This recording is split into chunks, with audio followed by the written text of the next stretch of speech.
Chhota Udepur breaking news. National highway 56 પર મેરિયા નદીનો bridge સમારકામ માટે બંધ. અધિકારીઓની ગેરહાજરી વચ્ચે વાહન ચાલકો અટવાયા. છોટાઉદેપુર અને બોડેલીને જોડતા નેશનલ હાઈવે નંબર 56 ઉપર વાહન ચાલકો માટે મોટા સમાચાર સામે આવ્યા છે.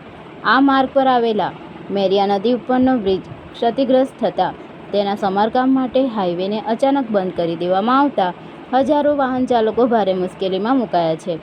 મુખ્ય વિગતો અને હાઇલાઇટ્સ.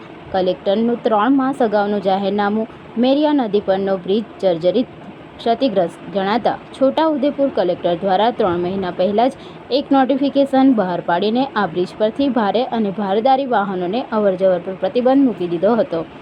અચાનક કામગીરી શરૂ થતાં ચક્કાજામ. આજે બ્રિજ ઉપરના ડામર ઉખેડવાની અને સમારકામની કામગીરી અચાનક જ શરૂ કરી દેવામાં આવી હતી. પૂર્વ આયોજન કે પૂરતી વૈકલ્પિક વ્યવસ્થા વિના માર્ગ બંધ કરાતા હાઈવેની બંને બાજુએ 3 થી 4 કિલોમીટર સુધી વાહનોની લાંબી કતારો લાગી ગઈ છે.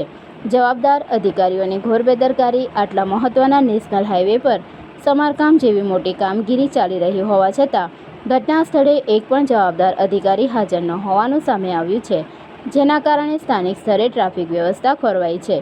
નદીના પટમાંથી પસાર થવા વાહન ચાલકો મજબૂર. સત્તાવાર ડાયવર્ઝન ન હોવાના કારણે વાહન ચાલકો ભારે જોખમ ખેડીને નદીના પટમાં ખાનગી વ્યક્તિઓ દ્વારા બનાવવામાં આવેલા પ્રાઇવેટ ડાયવર્ઝન પરથી પસાર થવા માટે મજબૂર બન્યા છે. અહેવાલ મોહસિન સુરતી, છોટાઉદેપુર.